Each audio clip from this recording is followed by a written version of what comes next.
Akhir-akhir ini banyak terjadi kejadian seperti ini ya. Ini orang tua santri yang pindah alam. Katanya beritanya itu dianiaya sama seniornya sampai luka bakar seluruh tubuh dan sampai dia itu pindah alam. Semoga husnul khotimah ya buat ada ya setelah menginjakan kaki di pondok pesantren, karena pondok pesantren itu gudangnya ilmu ya. Di situ ilmu tauhid dan ilmu sebagai macam ada di pesantren yang beragama muslim. Tapi kalau saya begini Pak, Ibu yang ingin mendidik anaknya di pondok pesantren, lihat pesantrennya seperti apa, tanya-tanya dulu pesantrennya di situ. Setelah itu dicek, tanya kepada wali santri yang ada. Saya juga kan anak 3 laki-laki, itu alumni pondok pesantren semua alhamdulillah. Tapi selama yang besar itu selama 8 tahun, yang kedua itu 7 tahun, ada yang 6 tahun ya, semuanya itu. Anak saya aman dari pembulian.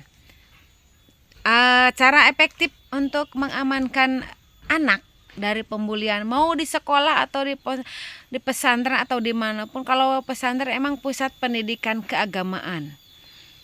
Saya pernah dipilih menjadi paguyuban, ketua paguyuban wali santri di salah satu pondok pesantren, ditunjuk sama wali santri itu sendiri. Saya survei ke para wali santri, apa alasan ibu memasukkan anak ibu ke pesantren. 90% jawabannya adalah sudah tidak sanggup mendidik anaknya di rumah, makanya kita titipin di pondok pesantren supaya akhlaknya lebih baik. Itu adalah 90%. 10%-nya atas keinginannya sendiri, atas keikhlasannya sendiri untuk menuntut ilmu di pesantren. Fakta di pondok pesantren itu ternyata bukan hanya anak soleh saja, tapi anak buangan orang tua yang sudah tidak sanggup mendidik anaknya di rumah, makanya dititipin di pesantren. Terus terjadi hal-hal yang tidak diinginkan. Ya mungkin itu terjadinya karena ada yang masukkan seperti itu. Yang pertama, yang paling utama itu perilaku dari senior. Senior dari yang terdahulu. Mungkin pernah kalau di pondok pesantren itu namanya ditajir ya, istilahnya tajir. Kalau itu mah dijepret lah kalau bahasa Sunda mah. Itu ditajir. Dan ditajir itu terhadap juniornya.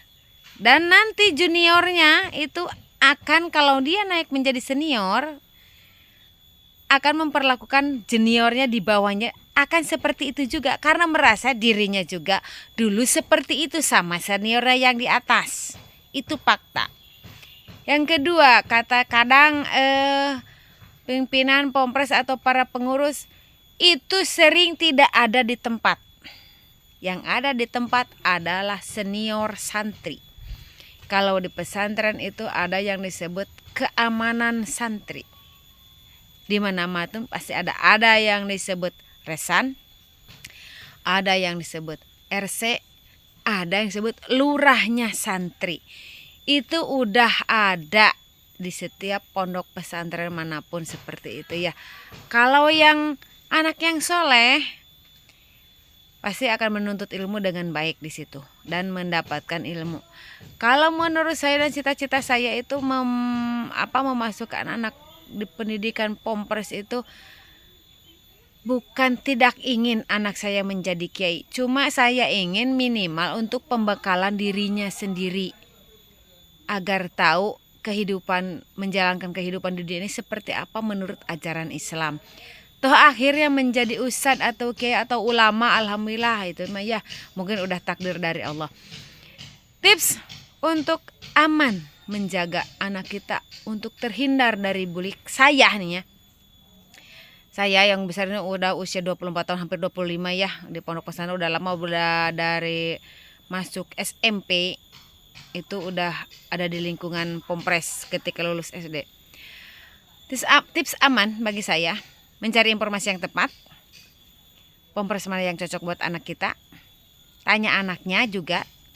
Anak juga berhak mau di pesantren kan atau enggak, punya hak. Kalau anaknya ragu-ragu, kalau menurut saya jangan diterusin. Kasihan. Didik aja di rumah. Misalkan untuk coba mencoba silahkan. Cuma kadang di awal, di akhirnya ya orang tua itu suka mengerutu. Sudah mendaftar, kalau Sunda mah geus loba beak duit ngadaptarkeun anakna tegelawar ngalanjutkeun pesantren, kalah bae kieu lamun bari tontong mangkat lah itu kan. Yang kedua, di situ yang diajarkannya apa, semua kitab atau khusus kitab apa atau tahfiz Quran. Pilih sesuai kemampuan anak. Yang selanjutnya bagi untuk saya aman ya di pondok pesantren, saya yang udah dijalankan itu ya terhadap ketiga anak saya. Kalau di pondok pesantren saya, walaupun ada larangan anak santri baru masuk sebelum mencapai 40 hari dilarang orang tua menengok santrinya itu kan.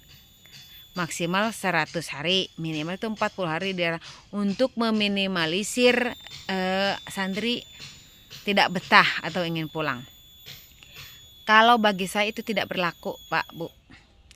Walaupun itu aturan pesantren, anak saya adalah hak saya. Walaupun udah saya titipin di pondok pesantren dan udah ijab kabul sama ketua yayasan pondok pesantren sama pimpinan umum pondok pesantren juga.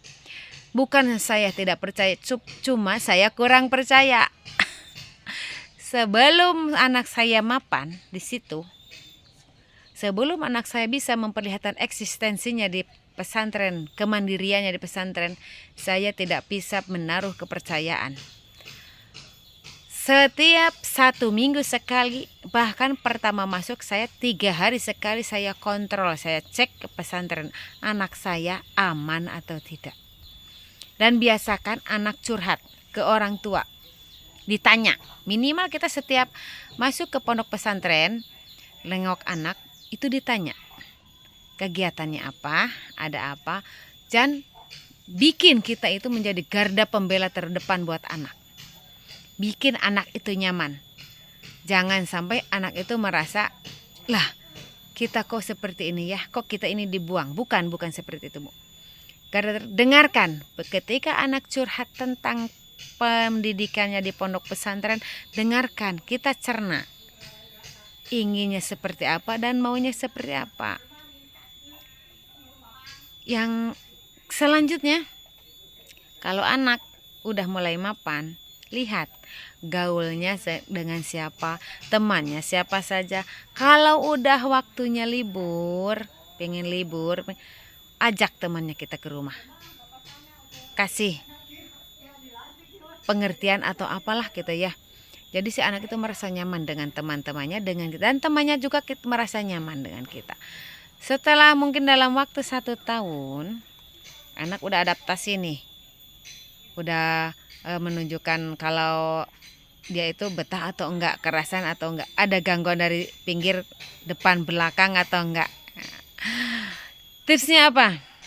Kalau saya pribadi ya, saya mendidik anak kalau udah dalam fase 1 tahun di pondok pesantren, udah merasa dia nyaman dengan teman-temannya, dengan lingkungannya yang baru.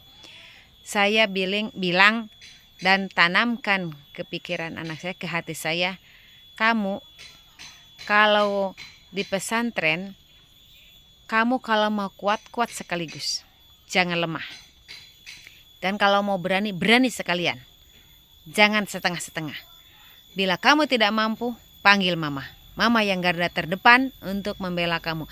Jangankan senior kamu, para pengurus Pampers pun akan mama hadapi dengan tangan mama sendiri. Bukannya itu mengajari anak untuk melawan. Cuma setelah anak itu berjalan ya, curhat tentang ini. Intinya kalau zaman sekarang pembulian ya. Kalau ada pembulian atau apa, kita cerna, kita lihat, kita telusuri. Kalau faktanya benar, itu ada pembulian atau mungkin ada misalkan terabaikan dari para pengurus pondok pesantren, kita layangkan protes. Kita ketemu sama murobinya, sama ketua kobongnya, sama ketua keamanannya. Kita curhat, kita sharing. Kita juga sebagai orang tua jangan lemah. Pondok pesantren yang bagus akan bertanggung jawab terhadap santri-santri, akan menjaga santri-santri, akan mendidik santrinya ke arah yang benar, bukan yang ke arah kekerasan atau yang arah yang jelek. Setelah itu, setelah ketemu ya, ini mah curhatan ya, tips, karena sekarang banyak yang terjadi hal-hal yang tidak diinginkan gitunya.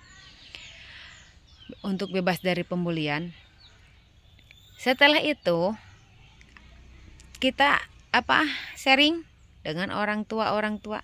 Misalkan kita anaknya berselisih paham dengan temannya, temui temannya, tanya ada apa, ada keluh kesahnya bagaimana, dan harus bagaimana cara penyelesaiannya.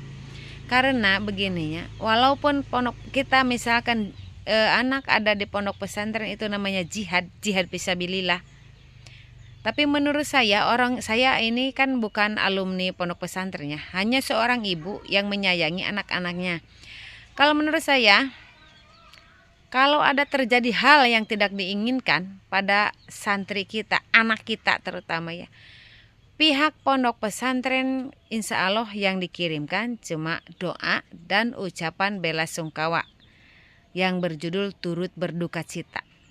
Tapi bagi kami orang tua, traumanya seumur hidup, akan ini merasa bersalah terhadap anak, penyesalan yang tiada akhir. Untuk meminimalisir hal seperti itu, tips saya seperti tadi, saya sering datang ke sekolah, didik anaknya ke pesantren. Kan kadang di sini mah ada yang pesantren salapi, ada yang pesantren formal ya, yang ada sekolahnya.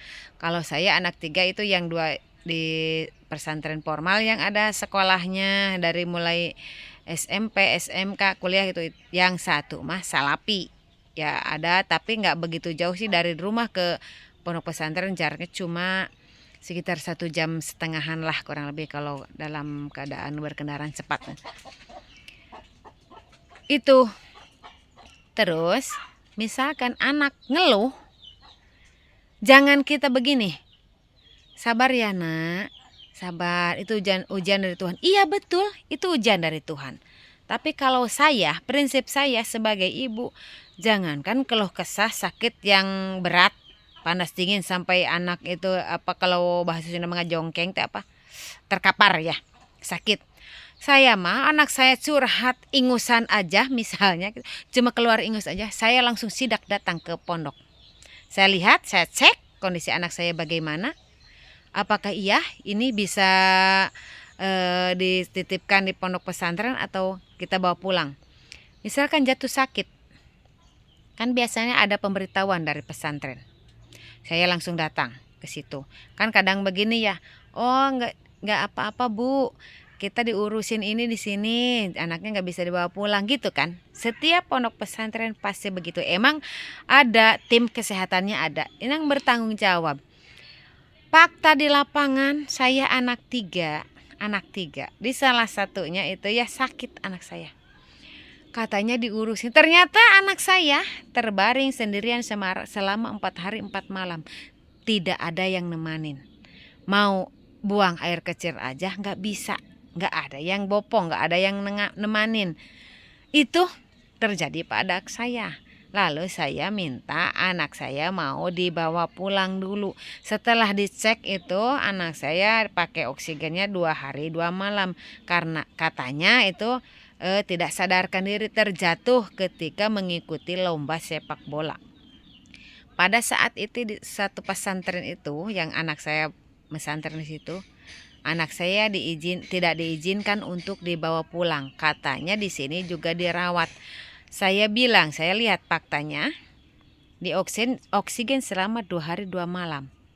Habis impus 6 botol. Kenapa orang tua tidak dikasih tahu? Itu yang saya sangat sesalkan ya. Tapi semoga untuk tahun-tahun ini saya tidak menyalahkan pesantren. Emang mungkin itu kebijakan pesantren. Cuma saya orang tua yang terlalu posesif terhadap anaknya. Saya bilang gini, saya akan bawa anak saya pulang. Nanti kalau anak saya sudah sehat, saya kembalikan lagi ke sini. Dari pondok selalu bilang, tidak bisa Bu. Kata saya, ini anak-anak saya. Kalau ada apa-apa dari pesantren di sini paling ada ucapan bela sungkawa. Tapi saya sebagai ibunya, traumanya akan seumur hidup nyantel ke otak saya. Mau diizinkan mau enggak, anak saya akan tetap saya bawa pulang untuk dirawat dan biar sembuh di rumah dengan perawatan dan pengawasan saya sebagai orang tua. Dan bilang, nggak bisa Bu, di sini juga diawasin. Diawasin bagaimana? Anak saya aja dari pagi belum makan. Saya datang ke sini ini sudah jam berapa? Ini jam 11:30 hampir zuhur. Saya tanya anak saya udah makan, belum ada yang ngasih makan. Saya bilang gitu. Dengan berbagai alasan harus ketemu RC-nya, harus ketemu komisarisnya, harus ketemu ini, harus minta tanda tangan. Sedangkan anak saya udah lemas. Saya paksa mau, dan dari pesantren bilangnya begini, kalau ibu memaksakan anak ibu dibawa pulang, nanti anak ibu bisa dikeluarkan dari pesantren. Saya dengan tegas bilang begini, saya tidak takut anak saya dikeluarkan dari pondok pesantren ini. Sebab saat ini bukan santri yang membutuhkan pondok pesantren, tapi pondok pesantren yang membutuhkan seorang santri. Karena maju atau tidak, besar atau tidak suatu yayasan pendidikan keagamaan yang disebut pondok pesantren, karena banyak dan tidaknya santri. Kalau banyak santri yang menempuh pendidikan di situ, pasti itu pesantren maju. Kalau tidak ada santrinya, mau maju gimana, mau mendidik siapa? Saya kan bilang gitu. Pokoknya mau diizinin mau enggak, anak saya mau bawa pulang. Dan harus minta izin sana sini. Saya harus datang ke komisaris, minta tanda tangan dan minta izin. Ternyata komisarisnya tidak ada di tempat. Jadi saya harus menunggu dan anak saya belum bisa dibawa pulang. Dari situ saya naik, emosi saya naik. Dan saya bilang, ini pesantren santrinya ada 8.000. Masa iya santri 8.000 petugasnya cuma 1? Kalau emang ketuanya tidak ada, toh ada wakilnya, ada bendaharanya, ada sekretarisnya. Kan bisa diwakilkan. Buat apa seorang wakil kerjanya cuma untuk nyandang gelar doang? Saya bilang gitu. Dan akhirnya diizinin, dikasih izin 3 hari. Saya bilang, saya tidak akan mematuhi izin selama 3 hari. Yang saya akan lakukan adalah selama anak saya belum sembuh, saya belum bisa mengirimkan anak saya dan menitipkan anak saya di sini. Itu tips amannya, Bu. Dan selanjutnya kita bawa pulang. Setelah dibawa pulang, kalau udah sembuh, ya masuk lagi ke situ. Dan lagi kalau ada anak curhat, udah berkata tidak betah, ibu jangan paksakan. Banyak terjadi ya. Ini bagi saya ya yang imannya tipis. Walaupun ia tahu jihad fisabilillah itu sangat bagus, tapi bagi saya mah belum ke situ. Iman saya tetap, saya sangat menyayangi anak-anak saya, walaupun saya juga menyadari anak itu bukan hak kita, tapi titipan dari Allah. Yang namanya titipan, misalkan kita nih dititipin barang itu rusak, kan pemiliknya juga marah. Sama juga seperti anak. Kalau kita dititipin anak sama Allah dan kita tidak merawatnya dengan baik, mungkin kita juga dapat teguran dari Allah ya. Mungkin lagi. Sebagai ibu, sebagai muslim, kita udah menggugurkan kewajiban untuk kasih pendidikan keagamaan di pondok pesantren. Itu sudah gugur kewajiban orang tua. Tapi anak juga memilih hak untuk memilih jalan pendidikannya dia. Kalaupun itu anak baru 3 tahun 4 tahun udah pengen berhenti, ya berhenti. Dan kita sebagai orang tua berdoa saja, semoga ilmu yang didapat selama 3 atau sampai 5 tahun di pondok pesantren itu berguna, minimal itu bagi dirinya. Kalau maksimalnya mah untuk masyarakat luas, terutama untuk agama kita ya, agama Islam khususnya. Tapi kalau dipaksakan, banyak terjadi santri yang minggat dari pondok pesantren, kadang hilang apanya gitu ya. Jangan sampai sih kalau begitu. Kalau saya mah insya Allah aman-aman saja ya. Karena ke depannya anak saya itu setelah masuk SMK itu menjadi keamanan santri. Kenapa saya bisa melihat yang ditajir, yang dihukum di pesantren itu mengikuti seniornya? Karena anak saya menjadi ketua keamanan santri. Pada saat saya sidak menengok ke pesantren, anak saya sedang menghukum santrinya yang mendapati kesalahan, kalau nggak salah itu merokok ya. Si anak santri itu ditajir. Kalau itu pakai ini ya, pakai bambu yang sebesar ini. Saya bilang, "Nak, itu santri salahnya apa? Merokok, Bun. Kok sampai segitunya kamu menghukumnya? Kan itu buat kiparat, Bun, untuk menghapus dosa. Kamu yakin itu bisa menghapus dosa anak itu karena gara-gara dia merokok? Kalau Ibunda lihat itu, kamu itu bukan menghukum untuk mengkiparati dosa anak santri tersebut, tapi yang Bunda lihat, kamu itu dendam terhadap senior kamu." Anak saya jawab gimana? "Orang dulu saya juga digituin, Bun, sama senior." Ya berarti itu bukan niatan untuk kiparatan dosa seorang santri. Karena untuk mengkiparatan dosa santri, apakah setiap pondok pesantren, para pengurus atau para keamanan, termasuk anak saya, udah ada perjanjian dengan malaikat kalau si santri tersebut ditarjina seperti itu bisa menghapus dosa? Kan enggak. Maaf, di sini saya bukan menjelekan pondok pesantren atau menjelekan agama saya, cuma ini mah meluruskan aja. Cuma saya mah curhat aja di sini ya. Dan sekarang banyak kejadian kan, maaf, ada santrinya yang hamil oleh gurunya, terus ada yang mendapati penganiayaan yang di luar nalar seperti yang di Lombok ini kan, sampai ada yang pindah alam, yang selamat cacat seumur hidup. Saya tidak ingin seperti itu. Tipsnya ya seperti tadi, kita sebagai orang tua jangan tinggal diam. Anak-anak kita, hak kita, urus mereka, didik mereka dengan tindakan yang manusiawi, dengan sesuai dengan pengawasan. Kalau misalkan, oh pondok pesantren kita mah jauh, kenapa harus mesantrenkan ke yang jauh-jauh kalau anaknya belum dewasa, Bunda, Ayah gitu ya. Yang deket-deket aja.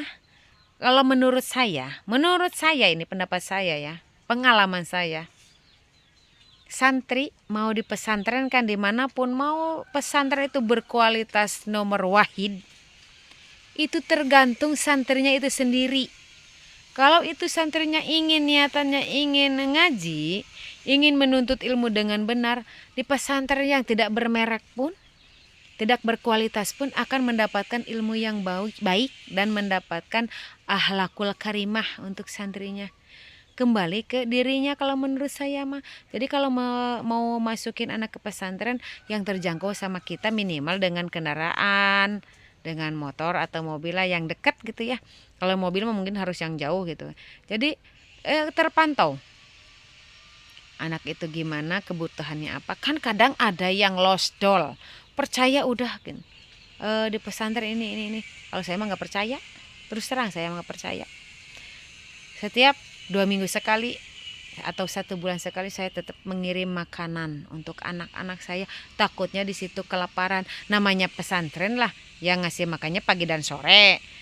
Sedangkan kegiatan itu pun kadang anak saya nih, kalau misalkan jatah dari orang tuanya habis, yang namanya santri juga lah, manusia namanya juga anak, pakai jajan atau ini itu dan lain sebagainya. Kadang uang bayaran pun dipakai jajan.